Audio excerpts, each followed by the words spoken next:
Part 2. What Love Leaves Behind. Chapter 1. The Quiet After Yes. Marriage didn't arrive with fireworks. It arrived with mornings. With Claire learning how Ethan liked his coffee. Strong, no sugar. And Ethan memorizing the sound of Claire's footsteps when she moved around the apartment barefoot. With arguments about paint colors and laughter over burned dinners. With moments so ordinary, they almost felt invisible. They married on a small cliff overlooking the ocean, not far from Santa Cruz. Just close friends, a breeze that tangled Claire's hair, and the steady sound of waves below them. When Claire said her vows, her voice shook. "When I said I choose you," she said, looking into Ethan's eyes, "I didn't know how hard choosing could be. But I know now, and I still choose you. Every day." Ethan swallowed, tears blurring his vision. "I once thought love was something that happened to you," he said. "Now, I know it's something you build, and I want to keep building with you for the rest of my life." They kissed as the sun dipped low, and for a moment, it felt like the world had paused just for them. But life didn't pause. It never does. Chapter 2. The Question They Didn't Ask. For a long time, they didn't talk about children. Not because they didn't want them, but because neither of them knew how to begin the conversation. Claire watched other families through her camera lens. Tiny hands wrapped around adult fingers. Children running ahead, then looking back to make sure someone was still there. Sometimes she imagined a child with Ethan's dark eyes. Sometimes she imagined fear. Ethan noticed the way Claire lingered when they passed playgrounds. He noticed how she smiled at children in grocery stores, how her expressions softened.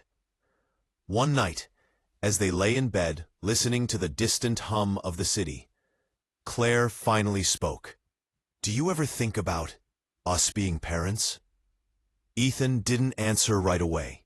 "Yes," he said honestly. "All the time." She turned toward him. "Does it scare you? Terrify me?" Claire laughed softly. "Me too." He took her hand. "I don't worry about loving a child. I worry about failing one." Claire felt something loosen in her chest. "My mom used to say," she whispered, "that love isn't about being ready. It's about being willing." They lay there quietly, the future stretching wide and unknown. Chapter 3. Redefining Possibility. The road to parenthood wasn't simple. Doctor's appointments, long conversations, hard truths. Ethan worried about his body, about limitations, about what he could and couldn't do. Claire worried about exhaustion, about becoming someone she wouldn't recognize. They learned that biology didn't always follow desire. They cried. They argued. They held each other. Eventually, they stopped asking, "Why us?" and started asking, "What now?" Adoption came into their lives not as a backup plan, but as a door slowly opening. They attended information sessions, read stories, met families who looked nothing like each other, yet belonged completely. One evening, after a long meeting with an adoption counselor, Claire sat quietly in the car. "I don't care how," she said finally. "I just want to love someone the way we love each other." Ethan reached for her hand. "Then that's enough." Chapter 4. A Little Girl with Stormy Eyes. They met Lily on a rainy afternoon. She was 4 years old, sitting on the floor of a foster home living room, lining up plastic animals with intense concentration. Her dark curls were messy, her expression serious. She didn't look up when Claire and Ethan entered. "This is Lily," the social worker said gently. Claire knelt slowly keeping her voice soft. "Hi, Lily." Lily glanced up briefly, her eyes sharp and cautious. "Hi," she said, then went back to her animals. Something about that moment, the distance, the guardedness, hit Claire deep in her chest. Lily had known instability, temporary homes, promises that didn't last. Over several visits, Lily slowly allowed them closer. She asked Ethan questions about his wheelchair. She let Claire read her stories. She laughed, cautiously, at first, then freely. One day, as Claire helped Lily put on her shoes, Lily asked quietly, "Are you going to leave too?" Claire's throat tightened. "No," she said, "we're here to stay." Lily studied her face, as if searching for cracks. Trust didn't come quickly, but it came. Chapter 5.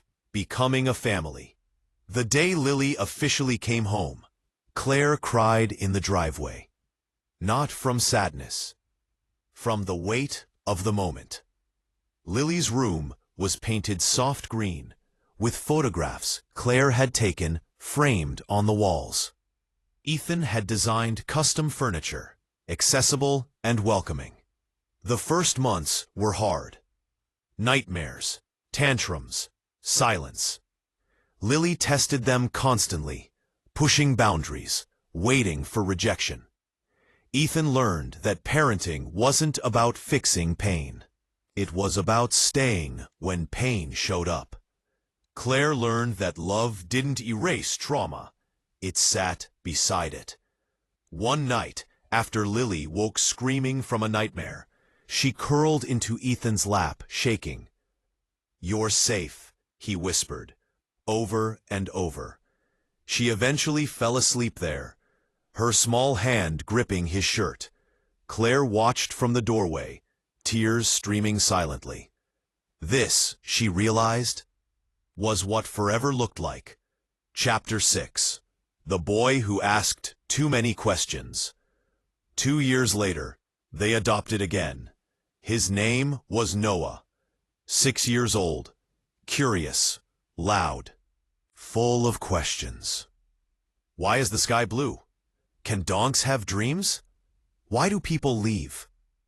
That last question always came quietly.